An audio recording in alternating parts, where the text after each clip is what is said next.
प्रत्येक पनीर सारखं नसतं. शुद्धतेची खात्री करूनच योग्य पनीर निवडा. गोकुळ मलाई पनीर हे शुद्ध दुधापासून तयार केलेले आहे.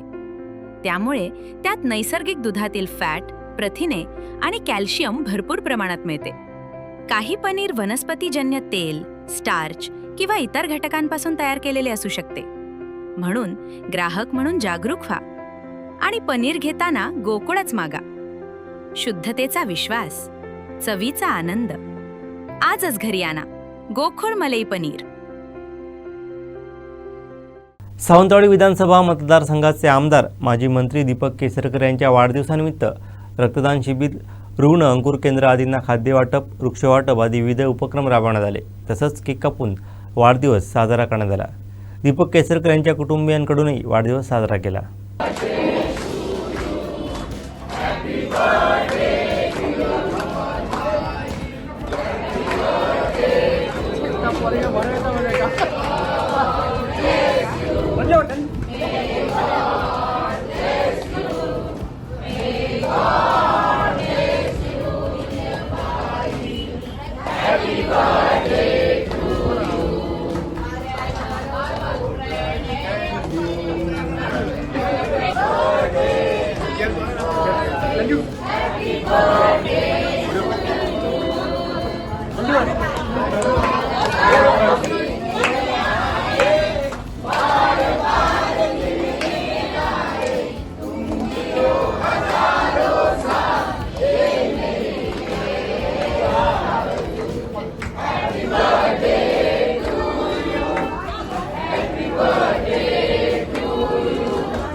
नेते आणि माजी मंत्री आणि विद्यमान आमदार आदरणीय दीपकभाई केसरकर यांच्या वाढदिवसानिमित्त आज आपण या ठिकाणी रक्तदान शिबिर आयोजित केलेले आहे. असे अनेक उपक्रम आमचे जिल्हा प्रमुख संजू परब साहेब, नीताताई यांच्या माध्यमातून आज संपूर्ण जिल्ह्यामध्ये आणि या मतदारसंघामध्ये सावंतवाडी, दोडामार्ग, वेंगुर्ल्यामध्ये वेगवेगळ्या ठिकाणी आणि प्रत्येक गावामध्ये दीपक भाईंच्या वाढदिवसाचे विविध उपक्रम केले जात आहेत आणि त्याचाच उपक्रम या ठिकाणी आपल्याला सांगतील. या ठिकाणी सुद्धा एक शिबिर घेण्याचं त्या बाबतीत जिल्हा प्रमुख आपल्याला मार्गदर्शन करतीलच.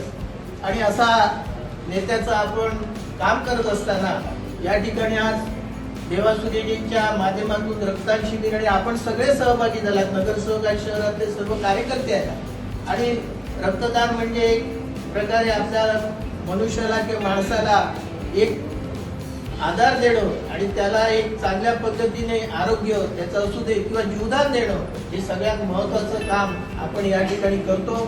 अनेक वर्ष संजूबाई पण शहरामध्ये काम करतात. ग्रामीण भागामध्ये सुद्धा पक्षाच्या वतीने रक्तदान शिबिर केले जातं आणि त्याचाच फायदा या ठिकाणी रक्तपेढी असल्यामुळे ग्रामीण भागातील लोकांना त्याचा फायदा होतो. वेळी प्रसंगी अनेक अपघात असतात आणि त्यावेळी या ठिकाणी हा रक्तपुरवठा आपण आपल्या मानून होत असताना माणसाचं जीवन म्हणजे माणसाचा प्राण वाचवण्याचं काम आपण सर्वजण कार्यकर्त्याच्या रक्तदानातून केलं जातं आणि अशा प्रकारच्या आपण आणि त्या सगळ्यांचं तेच मत आहे की संजय पण की अशा पद्धतीचे विविध कार्यक्रम घेऊन, लोकाभिमुख कार्यक्रम घेऊन जनतेमध्ये आणि कार्यकर्त्यामध्ये चांगल्या पद्धतीने लोकांना चांगली सेवा मिळावी, या ठिकाणी सुद्धा या रक्तदान शिबिर म्हणून लोकांना चांगल्या प्रकारे आरोग्य त्यांचं चांगलं राहावं अशा प्रकारची दीपक भाईंची सुद्धा भूमिका असल्यामुळे आज आपण या ठिकाणी रक्तदान करत आहे। मी सर्व रक्तदान करणाऱ्यांनी शुभेच्छा देतो, आपल्यालाही शुभेच्छा देतो आणि या ठिकाणी वैद्यकीय अधीक्षक डॉक्टर सावंत यांनी आपण या ठिकाणी उपस्थित राहिलात, आपण चांगलं सहकार्य केलं त्याबद्दल आपल्याला शुभेच्छा देतो। आपणही आणि आपला संपूर्ण हॉस्पिटल स्टाफ सुद्धा या वैद्यकीय सेवेमध्ये चांगल्या पद्धतीने काम करत असतात आणि आपलं आहे की दीपक भाईंच्या माध्यमातून काही लोकांना माहिती नसेल, अनेक कोट्यानी रुपये ह्या ठिकाणी निधी उपलब्ध करून दिलेला आहे। आम्ही फक्त जाहिरात करत नाही, म्हणून ही एक संधी साधून मी आपल्याला सांगतो की आमच्याकडे तशी यादी आहे, वैद्यकीय अधीक्षकांच्या कार्यालयात सुद्धा यादी आहे की लोक काय ते सांगतात की काय सेवा केली जात नाही, कोण लक्ष घालत नाही। संजू परब तर नेहमीच असतं, सूर्याजी तर नेहमीच आघाडीत असतं, आमच्यासारख्या ग्रामीण भागात समजल्यानंतर आम्ही नंतर येतो हॉस्पिटलमध्ये।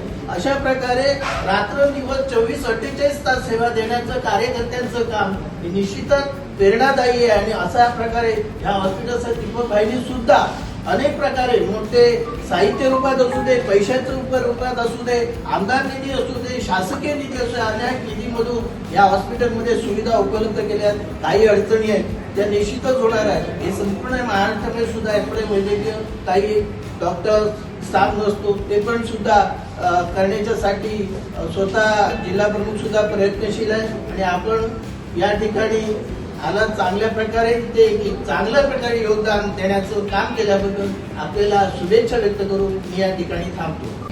आज आपले लाडके आमदार, विद्यमान आमदार माननीय दीपकभाई केसरकर यांच्या बाबांचा वाढदिवसानिमित्त आमचं इथे येणं होतं आणि त्यावेळी ह्या अडीअडचणी आम्ही बघत असतो, परंतु कायमस्वरूपी आमचे देव्या सूर्याजी असो किंवा इथला स्टाफ असो किंवा डॉक्टर साहेब आता आपण रुजू झालेला आहात, ह्या ज्या अडीअडचणी ह्याच्यापूर्वी आपले डॉक्टर होते त्यांनी खूप चांगलं सगळ्यांना मदत केलेली आहे, तशीच आपणही करावी आणि अशी मी आपल्याला विनंती करते, कारण अडीअडचणीतून मार्ग काढूनच आपल्याला पुढे जायचं आहे। आणि ह्या सगळ्या गोष्टीमध्ये आजचं जे आपण रक्तदानाचं शिबिर असो किंवा फळ वाटप सारखं हे एक माध्यम आहे की दीपक भाईंनी आपल्या प्रती जी आपली आठवण काढलेली आहे, या आठवणीतून ह्या हॉस्पिटलला काही ना काही मदत व्हावी या उद्देशाने हे उपक्रम आपण राबवलेले आहेत। सर्व दानामध्ये जे काही श्रेष्ठ दान असतं हे रक्तदानाचं दान असतं, कारण ह्याच्यामध्ये आपण कुणाचे तरी प्राण वाचवत असतो आणि ते आपल्याला माहीतही नसतं आणि त्यामुळे जे रक्तदान आज करणारे असतील त्या सगळ्यांना चांगलं आरोग्य लाभो असे मी आशा व्यक्त करते। तसेच आपले माननीय दीपक भाई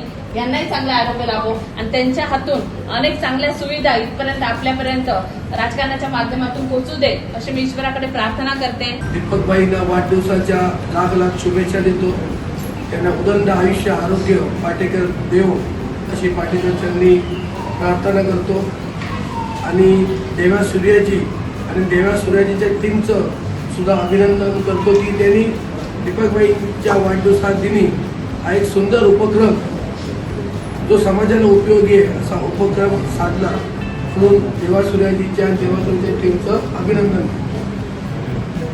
अशोक दळवींनी सांगितलं की सन्मान्य केसरकर साहेबांनी या मतदारसंघासाठी ग्रामीण भागात असो किंवा शहरात असो काय काय कामं केली, पण त्याचा मोठेपणा कधी दीपकभाईंनी घेतला नाही आणि घेणार पण नाही। गेली 1.5 वर्ष मी त्यांच्याबरोबर काम करतोय, याच्या आधी आम्ही राणेसाहेबांबरोबर काम केलं, पण या 1.5 वर्षात मला असे अनुभव आले की सरळ साधा माणूस, कधी कोणाचं वाईट न बघणार माणूस म्हणजे सन्मान्य दीपक केसरकर साहेब। काही असू दे पण कोणाचं वाईट चिंतत नाहीत आणि वाईट बघत नाहीत आणि आम्ही अनेक वेळा त्यांच्या गाडीत बसतो, त्यांच्याशी संपर्क साधतो, त्यांच्याशी बैठका करतो, पण सगळ्यांचं चांगलं व्हावं हा त्यांचा उद्देश असतो। म्हणून असं एक दीपक केसरकर आमदार असे मतदारसंघाला परत मिळणं कठीण आहे आणि भविष्यात मी अशी प्रार्थना करतो की त्यांना या महाराष्ट्र राज्याचं मंत्रिपद मिळावं